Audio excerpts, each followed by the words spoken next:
Ok, bonjour, c'est leader, j'espère que vous allez bien.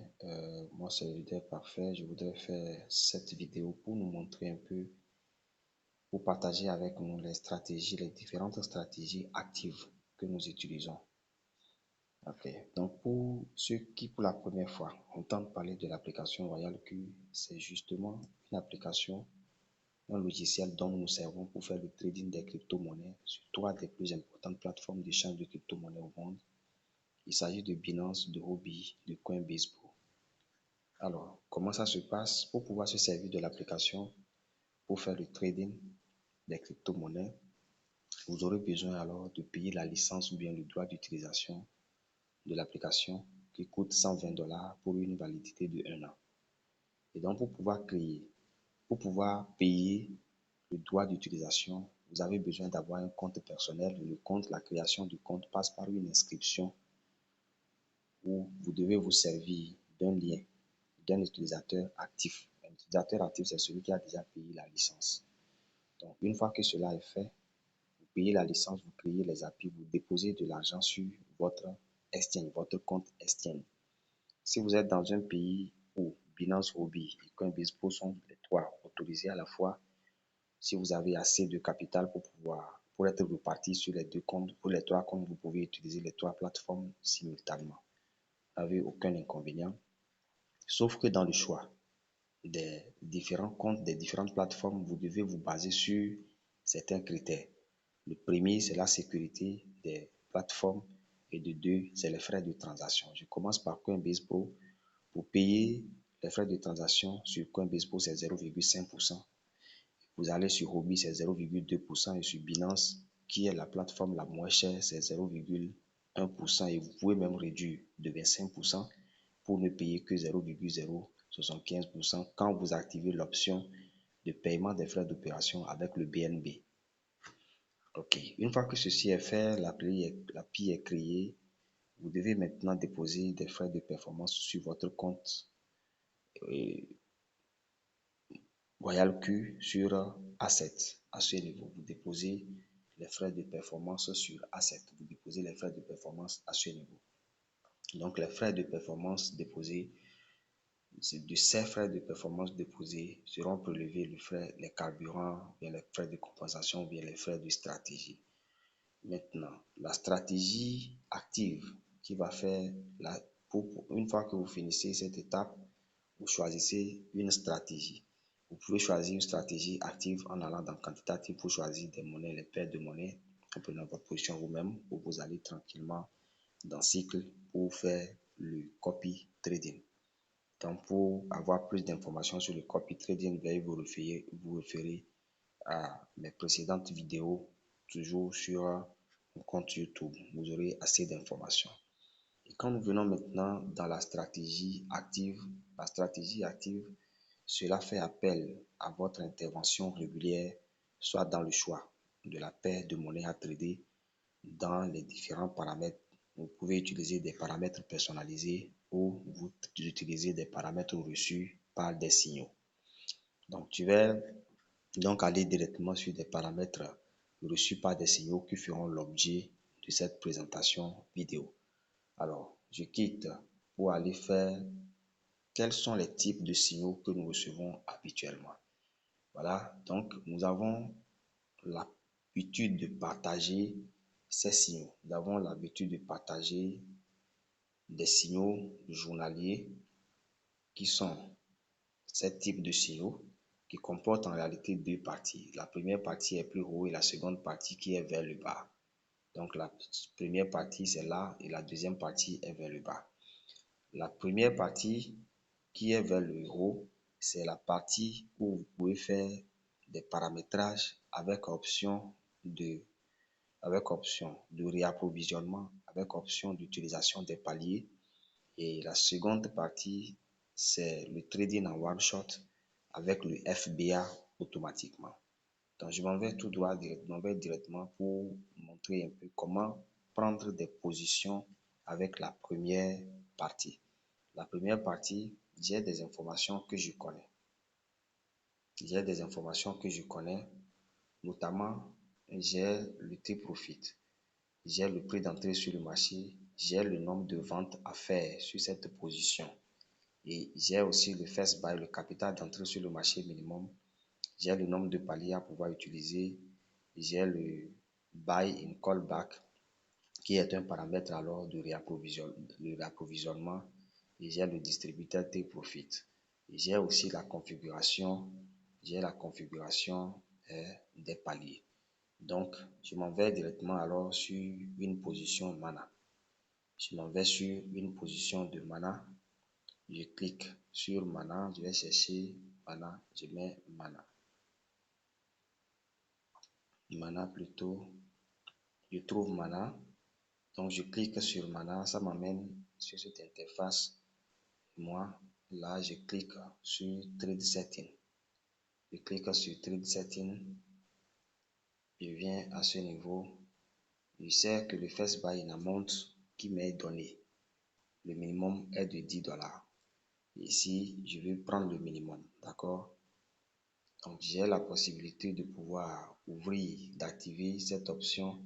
Cela implique seulement que j'aurai encore à mettre $10 ici, soit donc je rentre sur le marché avec $20. Donc, je rentre sur le marché avec $20. J'ai doublé ce que j'ai ici. Si j'ai $200 là-bas, ça veut dire que je rentre avec $400. Si j'ai 15, je rentre avec alors $30. Donc, ça double. C'est une option de doubler alors l'entrée sur le capital d'entrée sur le marché. Donc, je clique et j'active. Et à ce niveau, ce qui m'est dit, c'est de mettre 7 paliers. Et au niveau de take profit, c'est 1,3. Je peux diminuer, cela dépend de moi. C'est une affaire psychologique. Donc, quand j'arrive sur, excusez-moi, donc j'arrive alors sur cette partie, sur ce paramètre. Ce paramètre ne m'est pas donné, mais je mets 0,1. Et cela me permet de calculer le profit net. Donc, si je réalise par exemple un profit de 1,13% sur une pièce de monnaie, donc je sais alors que le profit net me sera de 1,3 moins 0,1 que j'ai mis là-bas.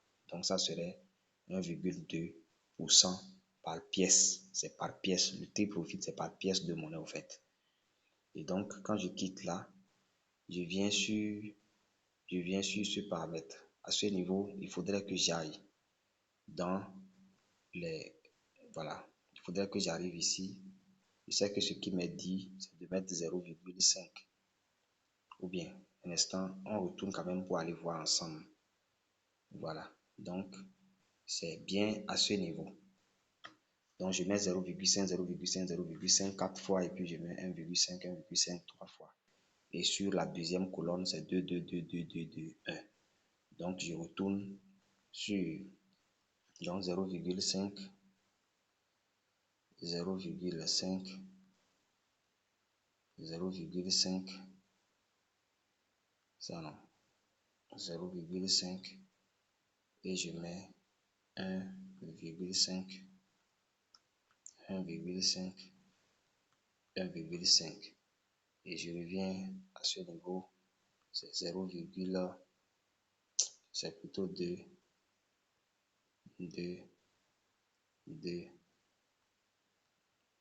2, je mets 1, je mets 1,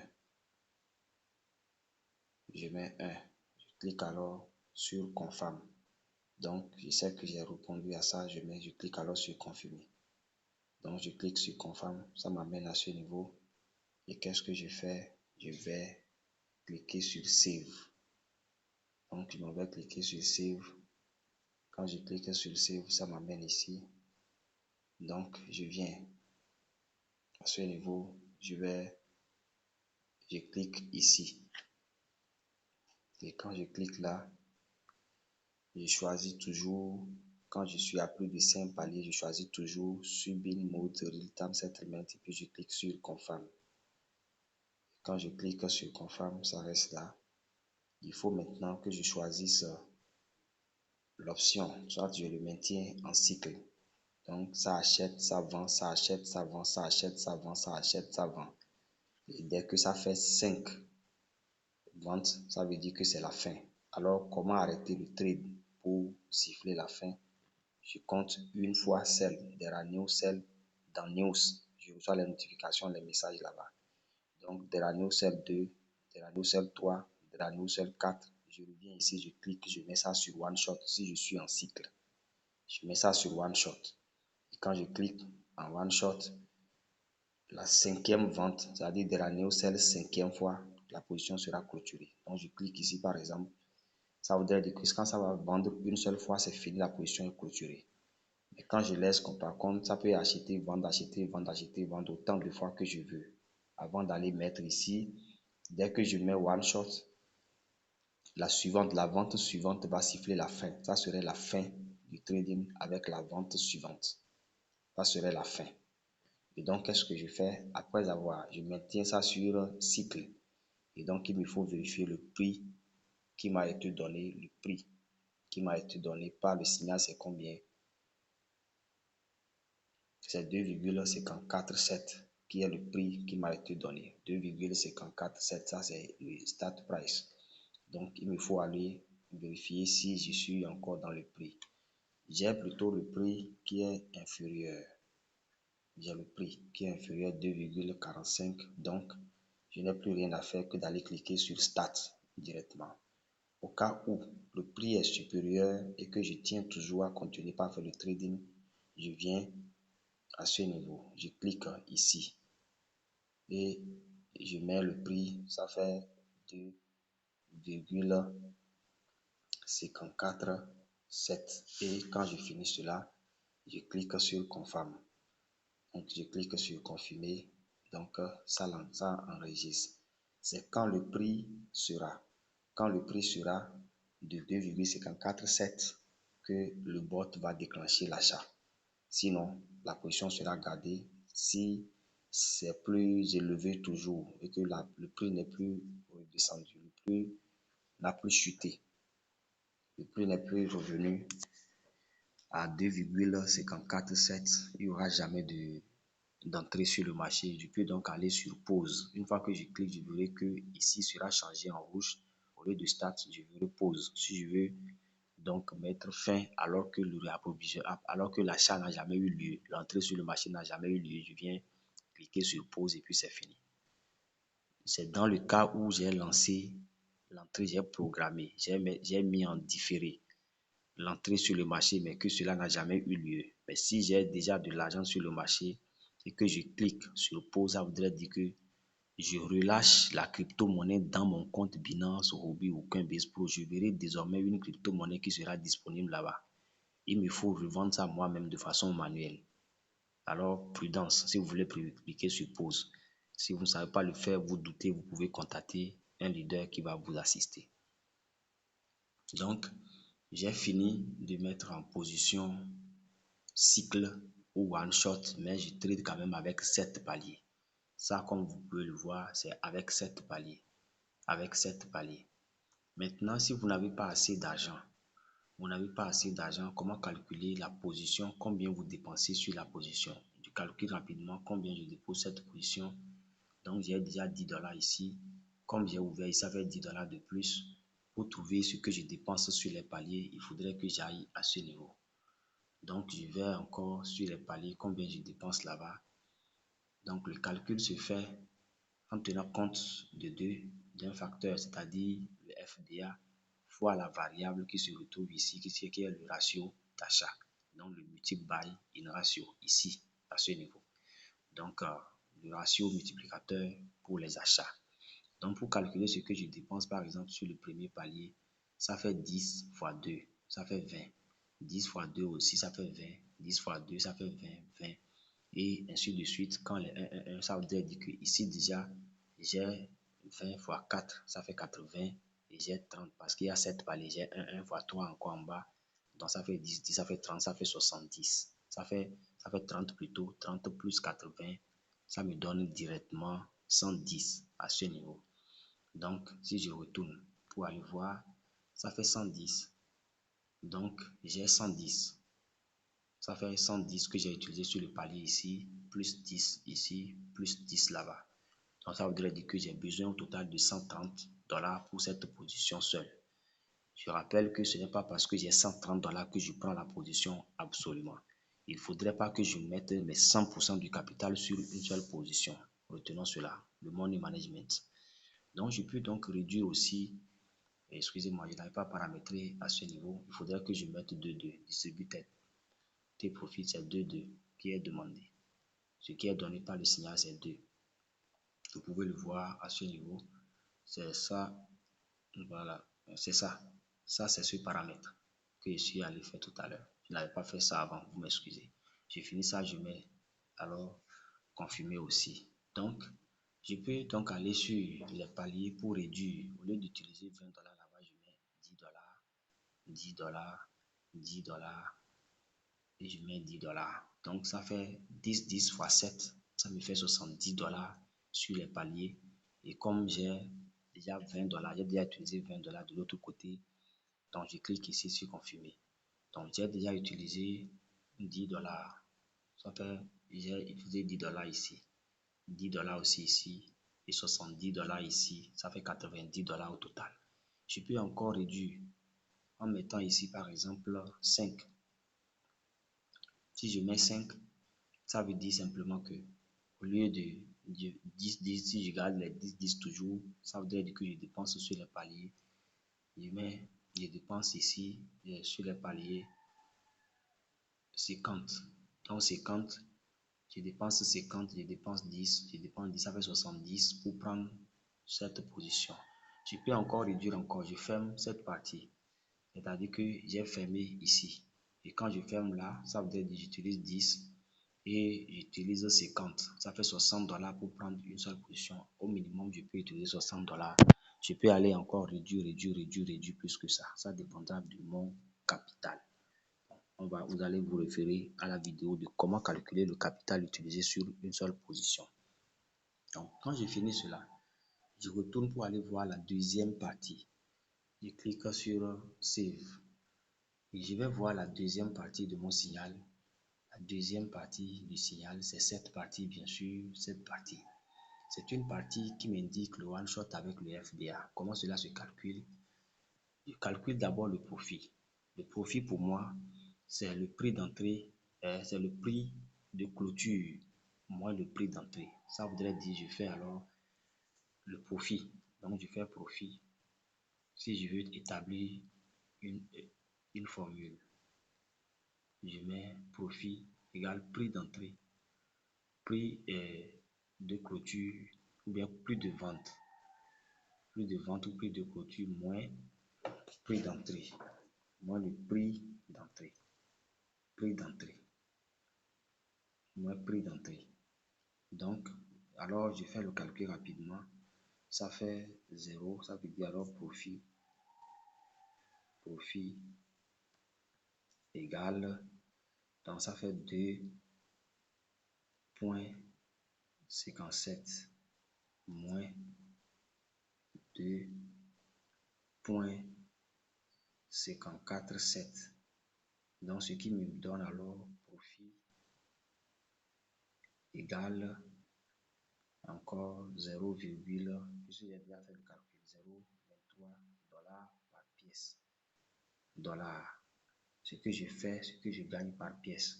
Donc je mets alors par pièce pour que on comprenne un peu. Donc le profit par pièce, c'est ça. C'est ce que je réalise par pièce. C'est mon profit que je réalise par pièce.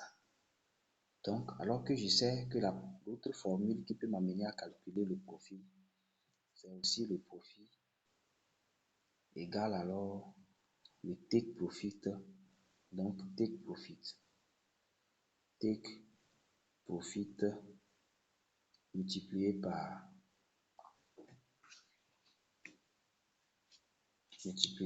le prix d'entrée fois prix d'entrée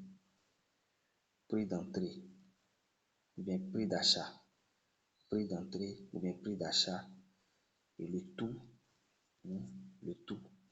c'est-à-dire tout ce que j'ai là, je divise le tout par 100. Je divise le tout par 100. Alors, connaissant cette formule, Donc, je fais alors le profit. Profit fois 100. C'est règle de 3. Hein. Profit fois 100 me donne directement alors le take profit fois le prix d'entrée. Ça fait take profit. Take profit.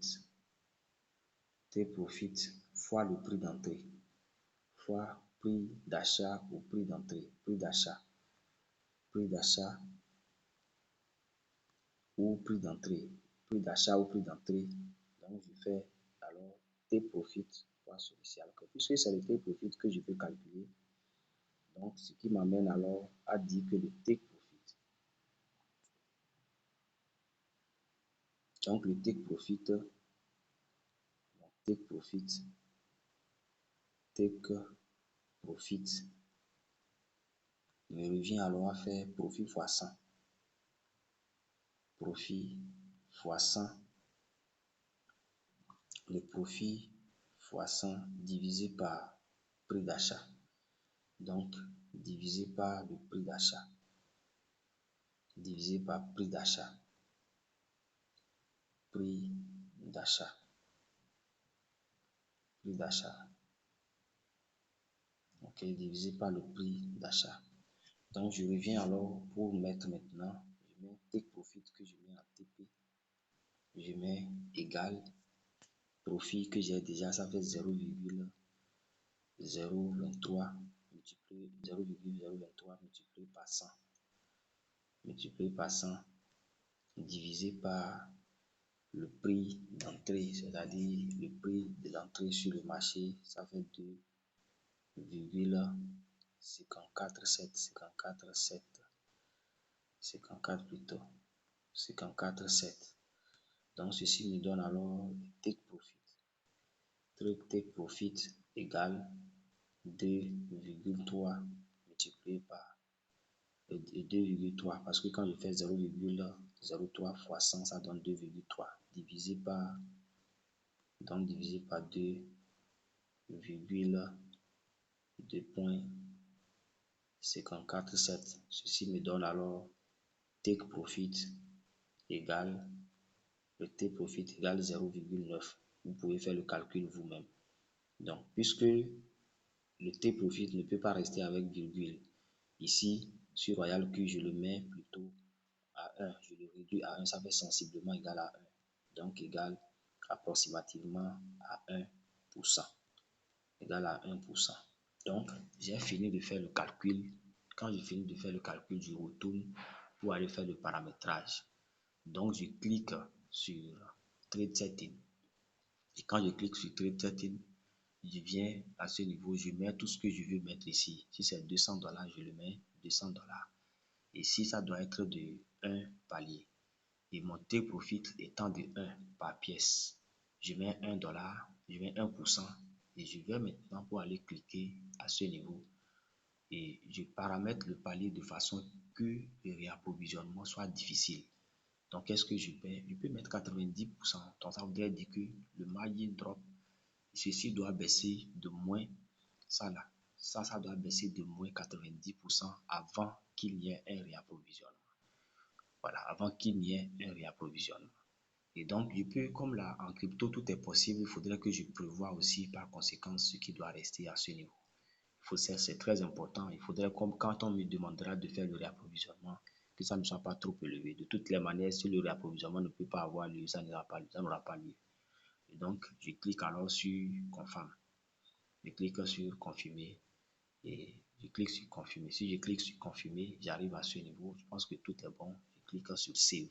Je n'ai plus besoin d'ouvrir ici parce que je ne trade même pas sur le palier. Je ne vais même pas trader sur le palier. J'ai déjà mis tout ce que j'ai comme capital sur cette position à mettre là. J'ai déjà mis ça là-bas.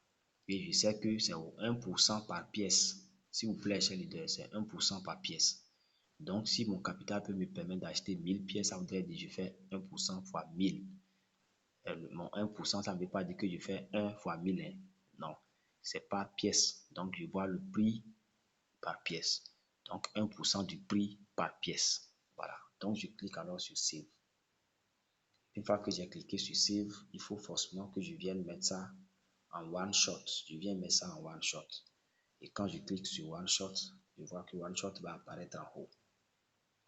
Alors, quand je clique sur one shot, vous voyez, le mode one shot dans lequel je trade doit apparaître ici. C'est cycle apparaît là-bas. Et donc, quand je finis tout cela, il faudrait toujours que je me réfère au prix.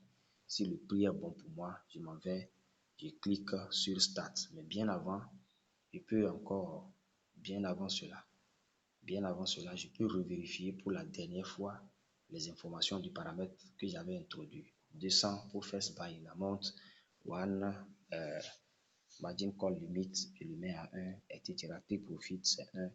Je vois toutes les informations à ce niveau. Je vérifie si c'est bon. Je sais que le margin call drop, c'est 90%. Voilà, ça me va. Je vais cliquer. Si le prix est bon, je clique sur Start. Là, j'ai fini. Ça, c'est le deuxième type de signal qu'on peut trader avec le seul signal qu'on a partagé dans la journée. Donc, quand je quitte là, il y a quel type encore de signal que je peux avoir? Il y a quel type de signaux? J'ai encore quel type? Donc, je repars. Je remonte un peu pour aller voir les signaux. Excusez-moi. Je suis sur... Voilà. Voilà. Donc, j'ai l'autre type de signal que je peux avoir quand j'ai un type de signal que nous pouvons partager. C'est d'avoir un signal qui donne ces informations. On vous donne deux prix d'entrée sur le marché. C'est un intervalle, vous faites. Vous choisissez soit ce prix ou bien un prix situant entre ceci et l'autre. Mais quand ça dépasse 4,94, vous n'entrez plus sur le marché. C'est le prix maximum. Mais le take profit, vous le mettez à 1,5. Bien entendu, il s'agit d'un signal de trading en one shot avec uniquement que le FBA. On va essayer. Donc, nous allons pour chercher OMG. On va chercher OMG. On cherche OMG. Vous cliquez sur OMG et donc vous cliquez sur Trade Setting. Vous allez à ce niveau. Je mets par exemple 200 000. Je mets 200 $. Je mets ici 1. À ce niveau, le take profit, on a bien mis 5. Je peux mettre 1,2 ou bien je laisse ça à 1,3. Ce n'est pas un problème, mais c'est 1,5 qui est dit. Si je veux, je le mets comme ça. Mais ici, je change ça à 0,1 toujours. Et à ce niveau, je mets un fort pourcentage, exactement comme ce qu'on venait de faire. Je clique ici, je mets 0,05 et je clique par exemple sur confirmer. Ça me ramène encore ici. Je sais que c'est bon. Je clique sur save. Je reviens à ce niveau. Je reviens sur cette partie. Je clique sur one shot. Quand je clique sur one shot, ça m'amène directement là et je vois le one shot qui apparaît en haut. Donc, c'est bon pour moi déjà. Je peux donc aller, je vérifie si le prix est conforme pour moi au prix qui m'a été donné par le signal. Donc, le prix, on m'a donné deux prix. On m'a donné deux prix. Le premier prix, c'est 4,9336 et puis le second, c'est 4,94. Je m'en vais pour vérifier. 4, c'est quand quelque chose. Le prix est inférieur au prix du signal, ça m'arrange. Je clique directement sur Start. Je clique directement sur Start. D'accord? Je clique directement sur Start à ce niveau. Là où il y a le marqueur là. Là où il y a le spot. Hein, je clique sur Start en bleu en bas. Et c'est fini. C'est lancé. Donc, au cas où le prix est supérieur, je laisse. Je ne prends plus la position. Au cas où le prix est supérieur, je ne prends plus la position. Maintenant, l'autre type de signal qu'on peut avoir, c'est ce type de signe. Là également, on nous a donné un prix d'entrée sur le marché. C'est ça le prix d'entrée. Le prix d'entrée qui est donné, c'est ça. Et le take profit, c'est ceci. Cherchez toujours à prendre un minimum de take profit pour ne pas chercher à être gourmand. Donc, je suppose que c'est OMG qui est donné aussi avec, bon, ça c'est Zen. On va chercher Zen. On revient toujours. La répétition, c'est l'art de l'enseignant. Donc, on trouve Zen. Pas de souci, on clique sur Zen. Le prix qui est donné, c'est combien? Il est donné un prix de 54, 57,33. C'est au moment où le prix était donné ça. Vous voyez que le marché a chuté.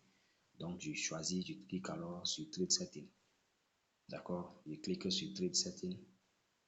Et ça m'amène encore ici. Et là, je mets, par exemple, 200 $ toujours. Comme d'habitude, ici, je mets 1. À ce niveau, on m'a dit le take profit c'est combien? C'est 2,5. Je mets mon take profit à 2,5. 2,5 et je mets toujours ici 0, ça fait 1, 0,1.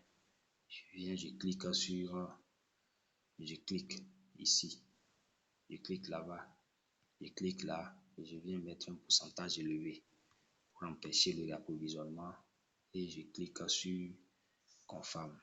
Donc quand je clique sur confirmer, ça m'amène là. Donc je m'en vais cliquer alors sur save. Je m'en vais cliquer sur save. Je m'en vais cliquer sur save. Donc c'est fini. Je clique sur save, ça m'amène derrière. Donc quand j'arrive ici, je vérifie toujours le prix. Le prix, c'est leader. Je vérifie toujours le prix. Si le prix est bon, je clique sur one shot. C'est-à-dire j'ai cliqué ici. J'ai cliqué plutôt ici. Donc je vois qu'il y a one shot qui apparaît en jaune. Donc je trade en mode one shot. Si je veux quitter one shot pour venir en mode cycle, je clique là-bas. Vous voyez ça, ça devient directement cycle.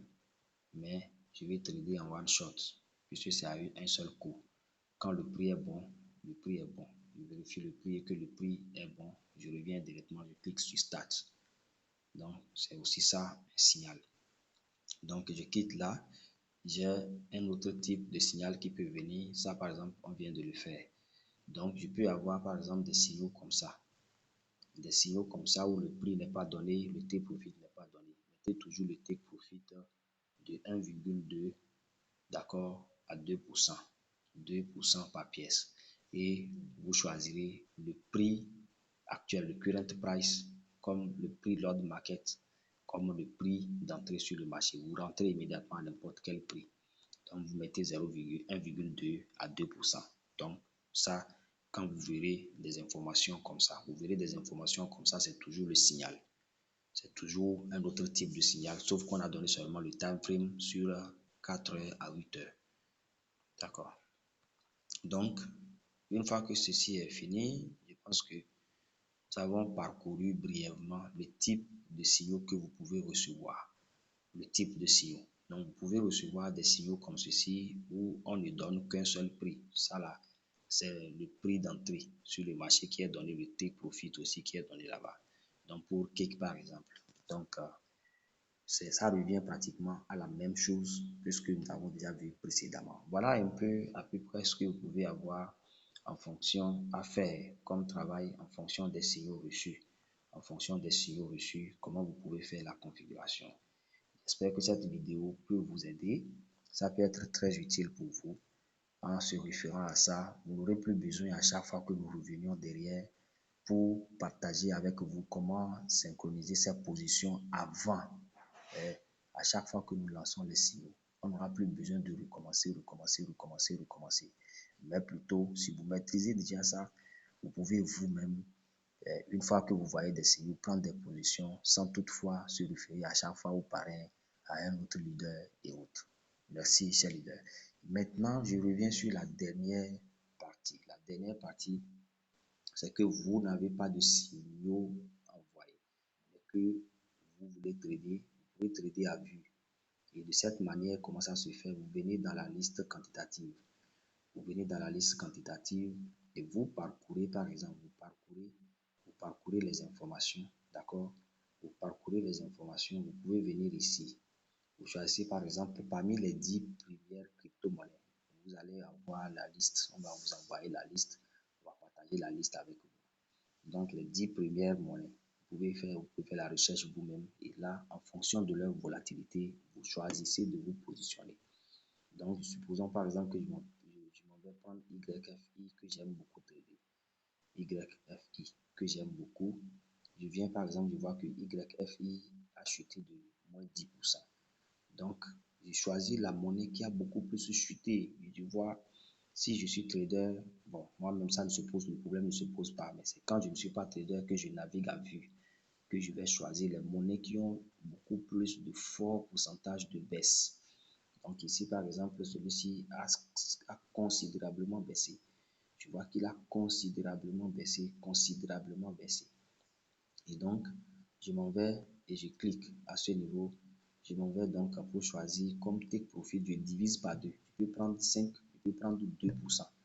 Donc, la monnaie a chuté de 10%, ça voudrait dire qu'il y aura toujours une correction qui va absorber les 10, ou bien ça va absorber une partie des 10%. Donc, ça peut revenir directement à moins 8, moins 7, moins 5, moins 6. Si ça vient à moins 6, si je mets 2% comme tes profits, ça veut dire que j'ai déjà fait mon profit. Donc, je m'en vais là et je mets toujours ceci, je mets à ce niveau, je mets ça comme ça, tes profits, j'ai mis 2. Je peux garder 2 ou je peux mettre 5 parce que ça a baissé de 5, de 10%. Je peux mettre aussi 3, mais je ne veux pas être gourmand, je peux mettre 2. Et quand je fais ça, je m'en vais configurer ici de façon qui est difficulté de réapprovisionnement. Je peux mettre 90. Et quand je fais ça, je clique sur confirmer. Et quand je clique sur confirmer, je m'en vais cliquer sur save. Je clique sur save, je vais cliquer alors sur start directement. Je n'ai pas besoin de faire d'autres analyses que ça. Je clique sur start. Mais je sais que je trade dans OneShot. J'ai déjà cliqué sur OneShot. Parce que vous voyez OneShot qui apparaît là. Donc, je viens donc directement et je viens cliquer sur start. Et c'est parti. Donc, dès qu'il y aura une correction, je vais faire la vente et la position sera fermée. Donc, mon objectif serait de faire le tour, d'aller et de faire le tour de ces monnaies qui sont avec des baisses profondes. Maintenant, si vous retrouvez que tout est dans le vert, ça pose un peu de problème. Il faut faire appel à des signaux si vous ne vous connaissez pas trop dans le domaine. Au cas où vous connaissez, le trader n'a pas besoin de ces protocoles-là, par exemple. Il sait quelle paire de monnaie trader, il sait par où commencer, il sait par où finir, il sait de quoi s'attendre. Donc, à part ces stratégies de trading et autres, l'autre moyen de gagner de l'argent dans Royal Q, c'est de pouvoir recommander cette application, ce merveilleux logiciel à quelqu'un d'autre, ce que nous appelons alors l'affiliation. Vous voulez en savoir plus? Les prochaines vidéos seront consacrées à ça pour découvrir un peu l'avantage de l'affiliation pour le trader aussi bien que pour le non-trader. Il y a beaucoup d'argent dans Royal Q. Chers leaders, vous êtes intéressés? Je vous laisse un lien d'inscription pour vous inscrire et à payer le logiciel de votre licence, rejoindre notre équipe. Nous avons un programme de formation régulière à travers des réunions Zoom et Meet et Google Meet que nous faisons chaque jour pour des présentations et partager les stratégies de trading et partager aussi des informations sur l'opportunité, ce qui peut vous aider énormément. En dehors du travail efficace de l'application, il vous faut être dans une équipe dynamique, une équipe où vous avez un leader disponible pour vous accompagner. Et ça, vous pouvez en trouver dans notre équipe. Merci.